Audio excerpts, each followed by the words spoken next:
All right, let's talk about Leviticus. You know, if you've ever tried to read the Bible cover to cover, Leviticus is often where good intentions go to die. It just feels like this dense, ancient rulebook that's impossible to get through. But what if I told you it's not a rulebook at all? What if it's actually a story, a roadmap? That's what we're going to do today. We're going to demystify Leviticus and see it not as a barrier, but as a map to God's presence. And really, the whole thing boils down to one massive central question. How in the world can a perfect, completely holy God live right in the middle of a bunch of messy, imperfect people without, destroying them?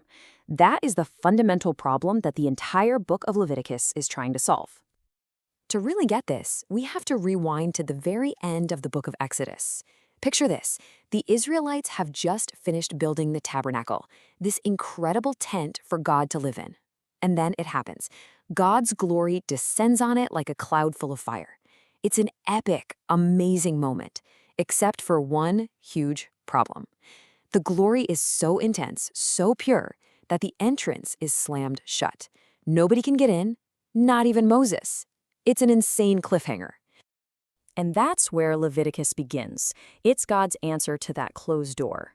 It's literally God speaking from inside the tent, telling them how they can come in. So you see, it's not a list of rules designed to keep people out. It's the exact opposite. It's a pathway to get closer. I love how one writer put it. It's a terrible, beautiful invitation to enter God's presence and actually live. So how do you do it? How do you cross that threshold into God's holy space? Well, the first part of God's answer is sacrifice. And I know this is the part that can make us all a little squeamish. But this system was the way God set up for sinful people to be able to approach a holy God. The key word you have to understand here is atonement. Now, this is way more than just saying you're sorry. In the world of Leviticus, sin isn't just a mistake. It's like a spiritual contamination, a pollution that makes things unholy. Atonement, then, is the process of cleansing. It's a decontamination that makes it even possible for a holy God and unholy people to have a relationship. And check this out. The language itself gives us a huge clue. The actual Hebrew word for offering a sacrifice, it literally means to bring it near. Think about that. The whole point of this entire messy, complicated system wasn't just about getting forgiveness.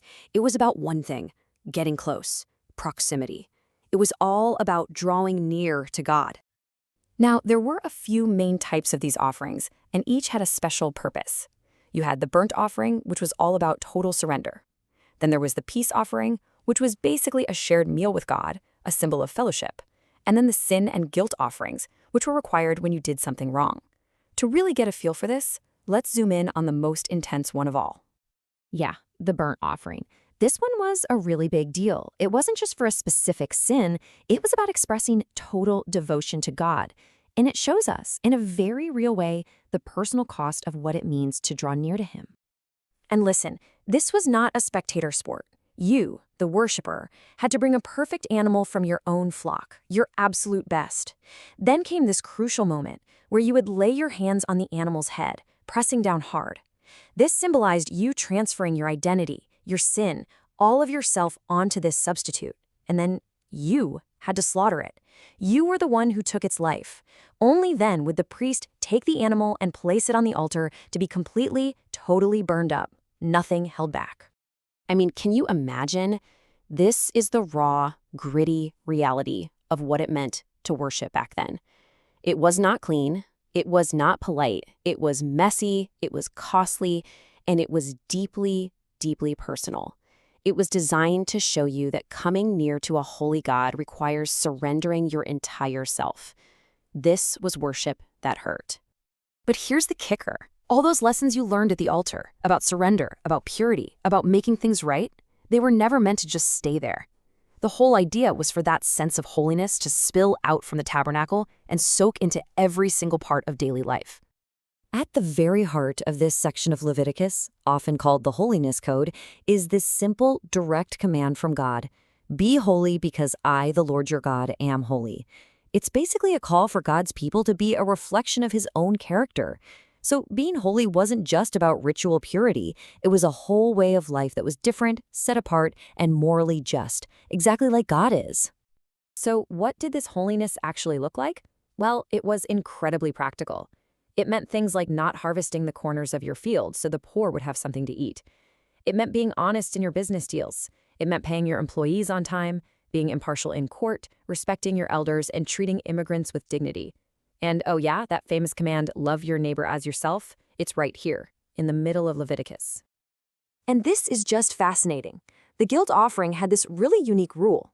If you cheated someone out of money, it wasn't enough to just go offer a sacrifice. No, first you had to go find the person you wronged, pay them back everything you took, and add a 20% penalty on top of it. You had to fix the human, horizontal relationship before you could ever hope to fix the vertical one with God. So you see, this whole system, the sacrifices, the priests, the laws, it was all designed to teach Israel how to live in God's presence. But the writers of the New Testament make it clear that this whole system was always pointing to something or someone else. I mean, think about it. The sheer number of sacrifices, day after day, year after year. It was a constant reminder that this wasn't a permanent fix. It was a shadow, a placeholder, a giant arrow pointing forward in time to a perfect final sacrifice that could deal with sin once and for all. And for Christians, that ultimate fulfillment is, of course, Jesus Christ. Okay, so what happens to sacrifice now? Does the idea just disappear? Not at all.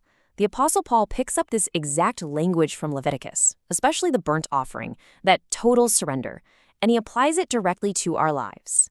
The principle doesn't go away. It just gets internalized. Let's just put them side by side. In Leviticus, an animal dies on a stone altar as part of a repeated ritual. Paul says that now ourselves, our egos, our agendas, are to die daily on the altar of our hearts. It's no longer an event you go to, it's a constant state of being. It's a life of total surrender. And there's one last powerful image from Leviticus we have to talk about. God commanded that the fire on the main altar, the altar of burnt offering, had to burn continuously. It was never allowed to go out. Day and night, it was always burning. It was this incredible symbol that devotion to God isn't a part-time gig. Holiness isn't something you just do on the weekends. It's supposed to be a perpetual flame. So, in the end, Leviticus isn't a book of weird, outdated rules.